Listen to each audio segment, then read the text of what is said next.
Once upon a time, a young couple lived near an enchanted garden. But no one ever set foot in the garden because it was owned by a witch. One day, the wife, who was expecting a baby, began to crave spring leaves from the witch's garden. Her husband bravely picked leaves of a plant named Rapunzel. The witch caught him. The husband said, It's for my pregnant wife. In return, the witch demanded to take the child. The couple was soon blessed with a little girl. The witch arrived at their door and took the baby away. She decided to name her Rapunzel. Years passed, and Rapunzel turned 13. The witch locked her in a tower with no door. The witch would climb the tower using Rapunzel's long hair. One day, a prince saw Rapunzel sitting at the window. He was instantly enchanted by her. Rapunzel let down her hair, and the prince climbed up. "You must go before the witch finds you," said Rapunzel. The prince promised to help her escape with a rope ladder. When the witch returned, she sensed that a man had been there. In anger, she chopped off Rapunzel's long golden hair and locked her in a cupboard. The prince arrived again and climbed up. But the witch was holding the long hair. She tried to push him away. The prince managed to dodge the witch. She lost her balance and fell on the ground with a thud. The prince found Rapunzel in the cupboard. They climbed down the rope ladder and fled. Soon, they got married and lived happily ever after. Red Riding Hood. Once upon a time, there lived a girl near a forest. She always wore a red hood. Everyone called her Little Red Riding Hood. One day, Mom asked Little Red Riding Hood to visit Grandma, who lived on the other side of the forest.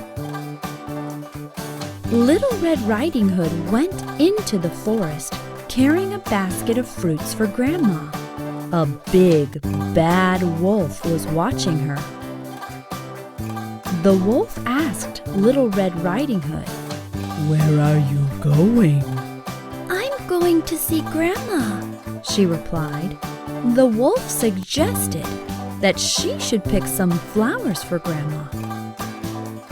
As Little Red Riding Hood was picking the flowers, the wolf ran off. He wanted to get to Grandma's house before her.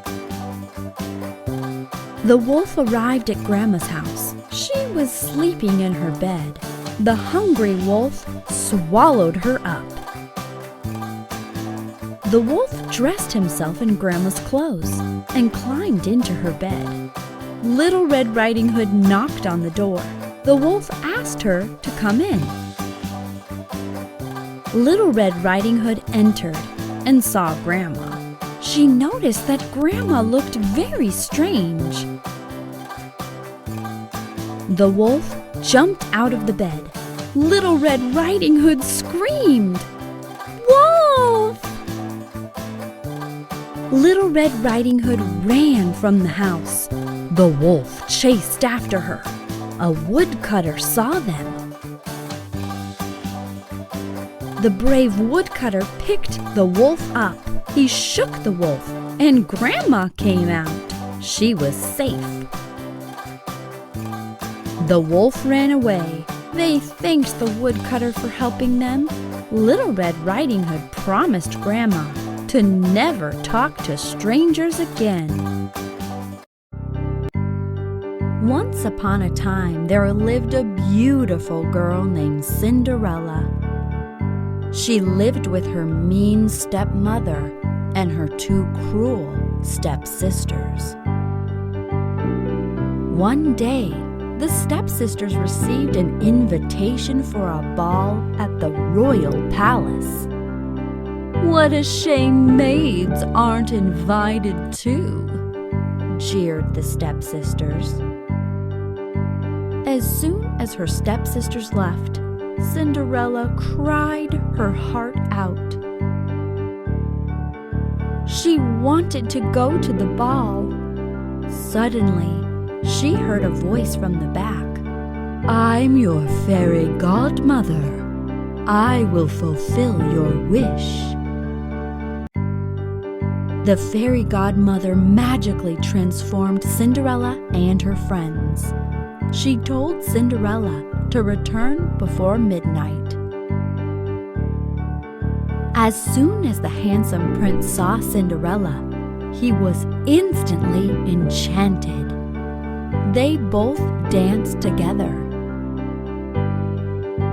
The clock struck 12, and Cinderella immediately ran out of the palace.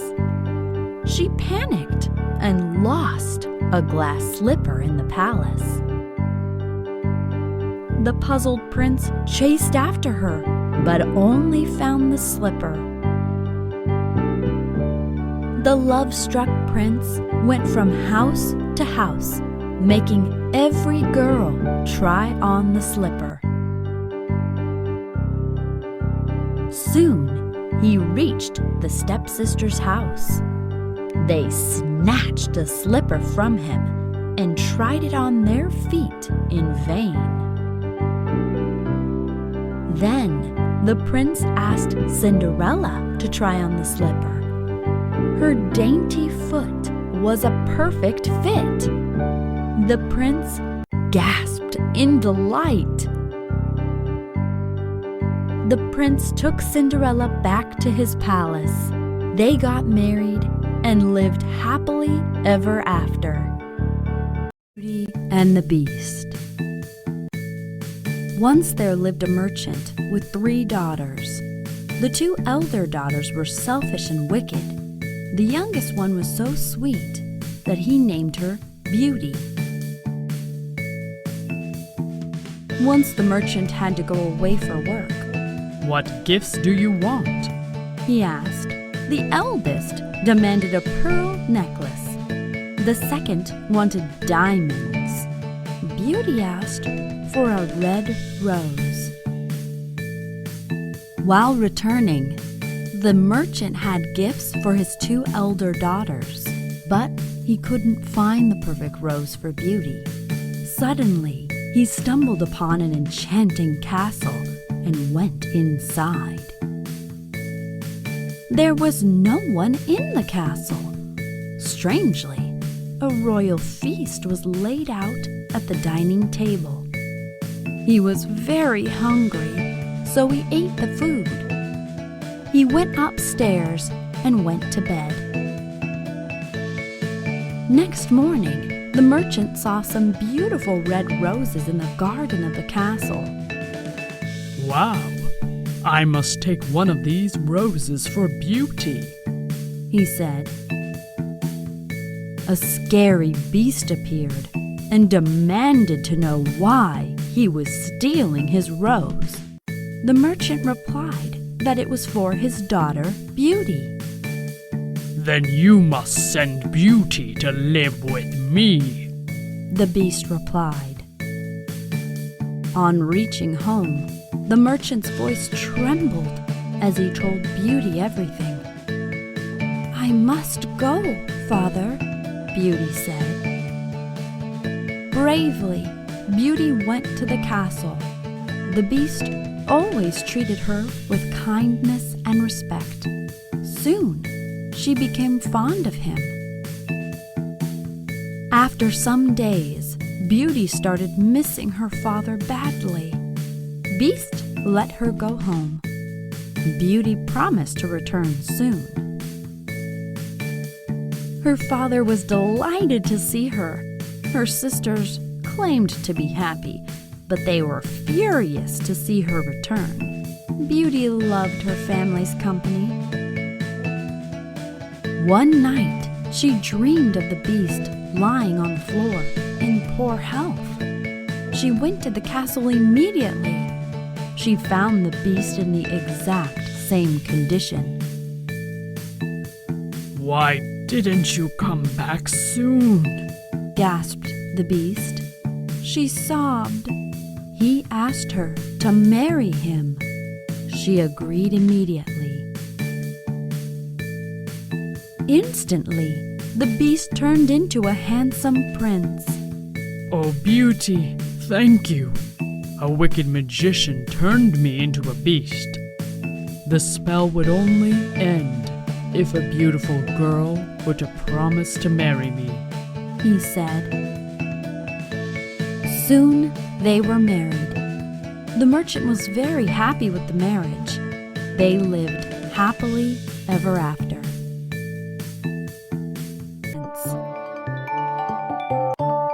One day, a beautiful princess was playing catch with her golden ball near a pond.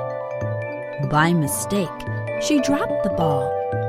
It rolled down the bank and sank into the depths of the pond. "My golden ball is lost forever," said the princess. "I can find it for you," croaked a frog.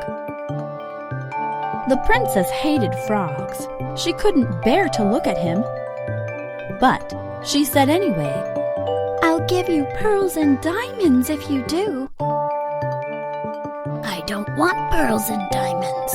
I want to eat from your plate, drink from your cup, and sleep in your bed. Will you promise me that?" "I promise," she said. The frog dived deep into the pond. He returned with the golden ball. The princess became very happy.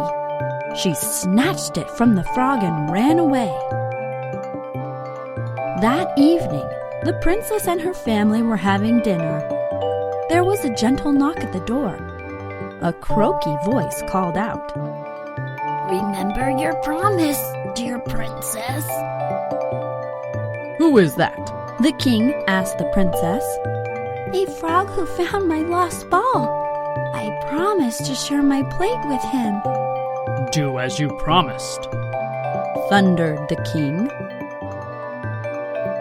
Unwillingly, the princess picked up the frog. The frog ate from her plate and drank from her cup. She took him to her room. The frog hopped onto her bed and slept. The princess was disgusted. The frog ate from her plate and slept in her bed for 3 days. On the 4th evening, she heard a knock on the door. Standing at the door was a handsome prince. "Who are you?" stammered the princess. "I am a prince. A wicked witch turned me into a frog. Princess, you have been very kind to me. You have freed me from the spell. Will you marry me?" The princess was enchanted with the handsome prince. She agreed immediately. They married and lived together happily ever after.